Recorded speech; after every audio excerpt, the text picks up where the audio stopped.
You get Steve and Cyclops 07. Yes, the Cyclops issue 7. The main title page or the cover page is really great. It almost looks like Pirates of the Caribbean. Okay, let's go enjoy it. And this, okay, sorry, by John Layman, Javier Guerrero, and Chris Tomar. Given the review for this one last month, Cyclops took a bit of a hit as John Layman and company came on board to replace Greg Rucka. The first 5 issues of this series were very good and also had a very emotional layer to the storytelling. Layman came on board and his first issue was a bit of a disappointment in comparison. As we enter into the second issue in Layman's arc, we have to see if he can make this book better, book a better read and get away from the shadow left by Greg Rucka. Cyclops 7 was a surprisingly fun issue that gives us little hints at how and why Scott is a great tactician. John Layman came back this month and really shows us a very good story. One of the more entertaining parts of the issue is going through all of the new alien crew members on the ship. Layman gives us only a little glimpse of them, but as a reader we want to know more about who they are and how they got here, where they are. As we enter into this second issue, like Layman's, that is good. Velina comes off as the most interesting in her few panels of the book and a potential love interest for young Scott. Seeing Cyclops plan Turtle Farm is really cool as well. We get the chance to see a great tactical mind go through the process of how to save himself and his father. John Layman really picked it us this issue, and while it is a different style of writing from what Greg Rucka was doing, it is a very fun read this month. So in the different kind of way, well, I did, and not just because of the space pirates either. This idea of taking the original X-Men out of time and plonking them down into the future was a gimmick, yes, and I would argue that elsewhere in the X universe nothing really all the captivating has been done with the idea, but here in the series we are seeing some classic Marvel storytelling going on, with the focus of the series being a shy, repressed teenage boy trying to discover what type of man he's going to become while forced into situations no teenager should be able to find themselves in, like say joining a crew of space pirates who have just captured your space pirate dad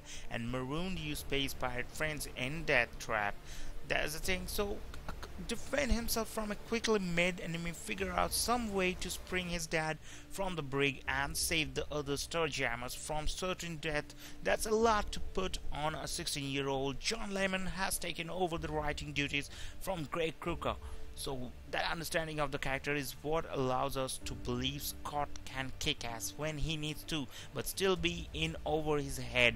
This issue and the series as a whole should make any reader remember why Scott Summers is one of the great Marvel characters. That we have to admit that this is kind of different. Cyclops has certainly picked it up since last month and has aged its way into must-read status. John Layman bounced back this month and delivered a fun with witty script.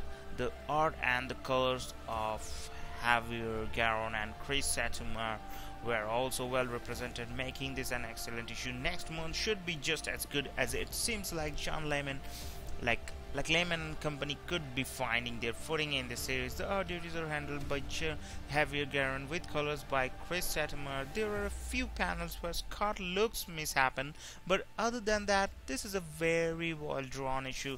Guerrero draws all the alien species different and unique, and that's not an easy task. He also makes good of the things and good use of shadows when necessary. One of Guerrero's finer panels shows an alien taking Scott's visor off and looking confused as he tries to figure out what it does. His look is excellent and shows that Guerrero has great ability to depict emotion as an artist. The colors by Chris Satumar are great as usual. He enhances the story with his style and has been a constant stud on the series. That's a pretty cool, and here is the diversion of both of these characters. The characters and the drawings looks pretty much in a simple way. It's great, it's simplified, and really it's great. And see the fun issues and see the fun things and fun times are there at at least, and the colors are really plain with these designs, but it's pretty much cool and it's enjoyable. Isn't it the thing we wanted for a comic, that it should be enjoyable and kind of thing? Space pirates, pirates in space. Look, either you are the type of person who loves the idea of space pirates, or you're the type that doesn't. If you don't, I really don't know how your brain works. That's the thing. I should start with this one. Me, I love Space Pirates. It's a goofy concept that was old 40 years ago, but I still love Space Pirates. This issue of Cyclops is all about space pirates. Yeah, that's the thing. Like, say, joining a crew of space pirates who have just captured your space pirate dad. And that's the thing I have already said. And before that as well, not just because of the space pirates, either this idea of taking the original X-Men out of time and plonking them down into the future was a really great thing, and I never expected this kind of looks and this kind of situation in Cyclops, but I really pretty much enjoying it. Hope you guys have enjoyed it too, and maybe it's not a good review in my chance, or I hope you will enjoy the comics. So go to the store and buy the comics, and if you want, you can leave a like. Just continue for the next review.